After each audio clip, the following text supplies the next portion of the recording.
అందరికీ నమస్కారం. రాధారమణం తెలుగు ఆడియో నవల్కి స్వాగతం. ముందుగా నా ఛానల్ని సబ్స్క్రైబ్ చేసుకోండి. డైలీ పెడితే సబ్స్క్రైబ్ చేసుకుంటారా? నేను డైలీ పెడుతున్నాను. అప్పుడప్పుడు కొంచెం పని ఒత్తిడి వల్ల అప్డేట్స్ ఇవ్వలేకపోతున్నాను అంతే. ఎవరైనా సబ్స్క్రైబ్ చేసుకోకపోతే సబ్స్క్రైబ్ చేసుకోండి. నా మోటివేషన్ పూర్తయిపోతుంది. సరే, ఇక కథలోకి వెళ్ళిపోదాం. రాక్షసుడి వలలో అందాల జాబిలమ్మ 57వ ఎపిసోడ్. నేను ఈ స్టోరీస్ని ప్రతిలిపిలో 320 ఎపిసోడ్లు రాశాను.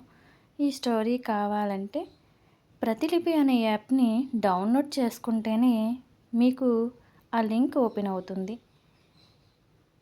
ఇక కథలోకి వెళ్ళిపోదాం. గుణ వెనకాల కేశవ వచ్చేస్తూ ఉంటే వెనక్కి చూసుకుంటూ ముందు వస్తున్న శ్యామ నారాయణ గారి బండిని చూసుకోకుండా గుర్తిస్తాడు గుణ.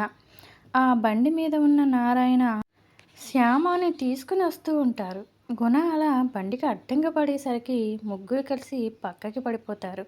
వెంటనే గుణ పైకి లేస్తూ వెనకాల ఉన్న శ్యామని చూస్తూ తనని ముందుకు తీసుకుని వచ్చి పట్టుకొని తన జేబులో నుండి చాకు తీసి తన పీక మీద పెడతాడు గుణ. జరిగిన దానికి శ్యామనారాయణ గారు అలానే షాక్లో బిగుసుకుపోతారు.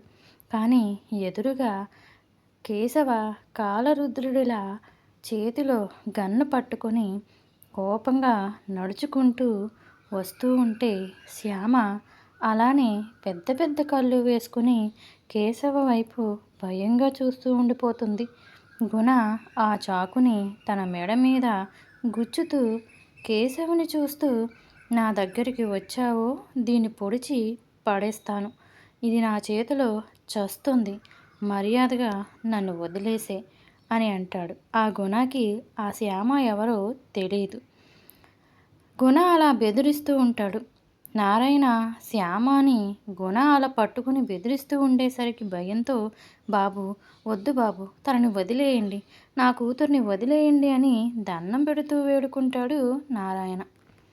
అయినా గుణ కనికరించగా కేశవ వచ్చేస్తున్నాడని మర్యాదగా, కేశవ నువ్వు ఇక్కడి నుండి వెళ్ళిపో, లేకపోతే ఈ అమ్మాయిని అంటూ తన మెడ మీద చాకుతో గుచ్చుతూ బెదిరిస్తూ తన ప్రాణాలని కాపాడుకోవడానికి శ్యామ మెడ మీద చాకుని చిన్నగా గుచ్చుతూ ఉంటాడు.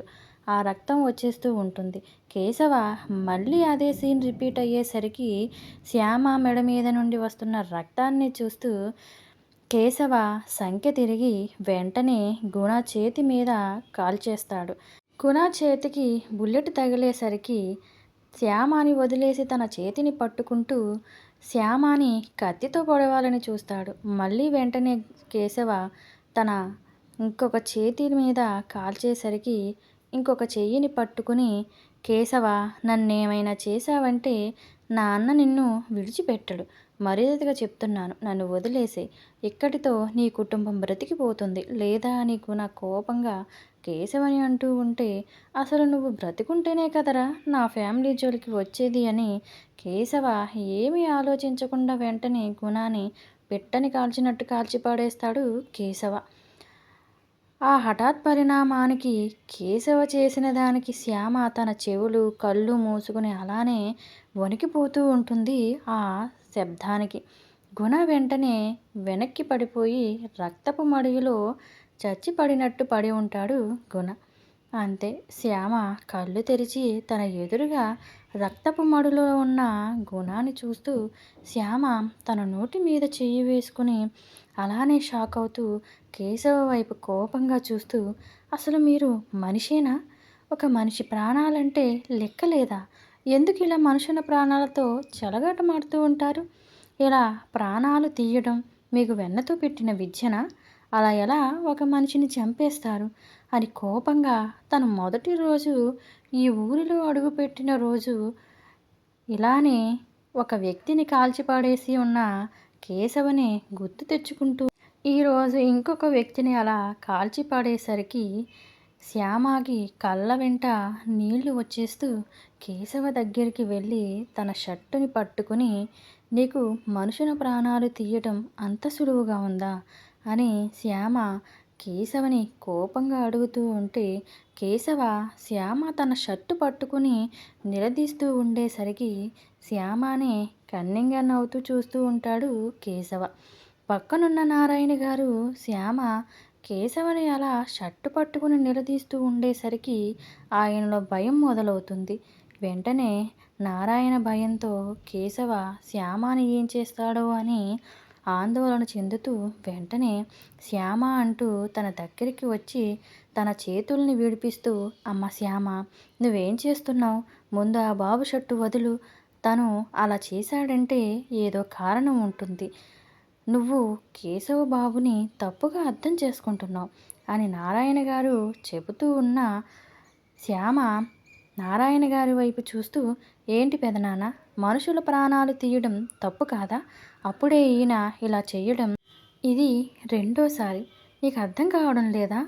ఇలా మనుషుల ప్రాణాలు తీసుకుంటూ పోతే ఈ భూమి మీద ఎవరు మిగలరేమో. ఎవరైనా తప్పు చేస్తే కోర్టులు, పోలీసులు, శిక్షలు అని ఉన్నాయి కదా.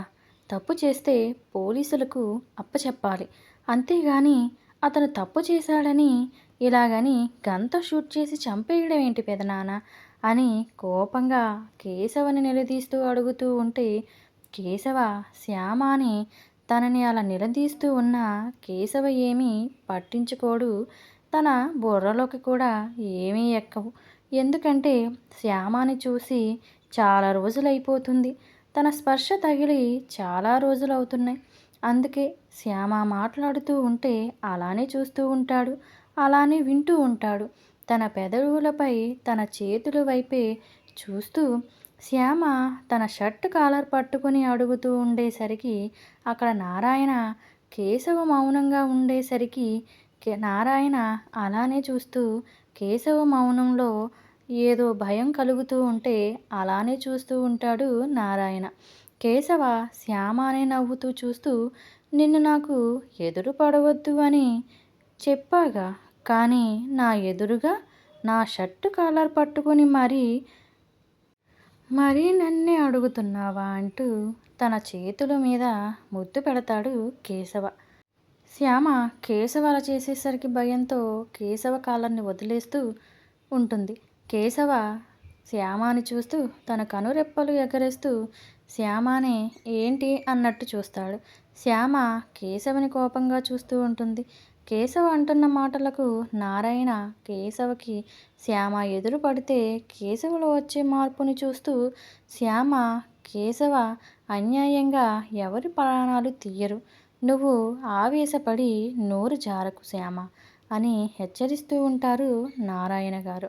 అయినా శ్యామ ఊరుకోకుండా కేశవ చేసిన పని తనకి భయం పుడుతూ ఏదో ఆందోళన చెందుతూ కేశవ వైపు కోపంగా కొంచెం భయంగానే చూస్తూ, "ఏంటి పెదనాన్న, మీరు కూడా మన కళ్ళ ముందే ఇంత అన్యాయం జరుగుతూ ఉంటే మనం చూస్తూ ఎలా ఊరుకుంటాం" అని శ్యామ అంటుంది. నారాయణ గారు శ్యామ మాటలకు కేశవకి కోపం వస్తుందేమో అనుకుంటూ కేశవని చూస్తూ, శ్యామకి ఏం చెప్పినా అర్థం కావడం లేదేంటి? ఇప్పుడు కేశవ శ్యామని ఏం చేస్తాడో ఏంటో అని అనుకుంటూ ఉన్నప్పుడే అక్కడకు పోలీసుల జీపొచ్చి ఆగుతుంది. అక్కడ పోలీసులను చూడగానే నారాయణ శ్యామ గుండెల మీద చెయ్యి వేసుకుని, "అమ్మో, పోలీసులు! పోలీసులు ఎలా వచ్చారు ఇక్కడికి" అని అనుకుంటూ భయపడుతూ ఉంటారు. కేశవ మాత్రం ఎవరిని పట్టించుకోకుండా శ్యామ హావభావాలని చూస్తూ ఉంటాడు కేశవ.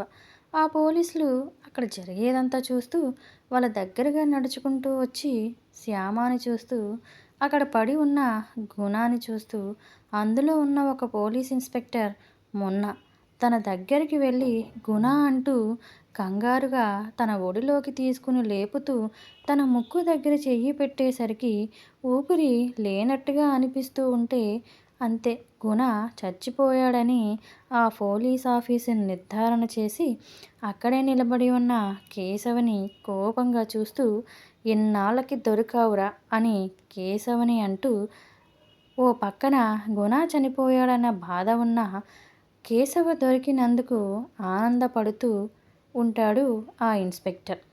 ఆ ఇన్స్పెక్టర్ 2 రోజుల ముందే ఆ ఊరికి ట్రాన్స్ఫర్ అయ్యి వస్తాడక్కడికి. తను కర్ణా మనిషి. గుణ దగ్గర నుండి లేచి కేశవ దగ్గరగా వచ్చి కేశవని వంకరగా చూస్తూ, "ఇంత ఈజీగా దొరుకుతావని అనుకోలేదు కేశవ గారు" అని ఎటకారంగా తన లాఠీని తన చేతిలోకి కొడుతూ అంటాడు మొన్న. ఇటువైపు శ్యామాని, అటు నారాయణ గారిని చూస్తూ, "మీరు ఈ కేశవ కాలర్ పట్టుకుని ఎందుకు చంపావు అని మీరు నిలదీస్తూ ఉన్నప్పుడే మేము మీరు అన్న మాటలు అన్నీ విన్నాం, అన్నీ చూసాం. ఈ కేసులో మీరే ప్రత్యక్ష సాక్షులు.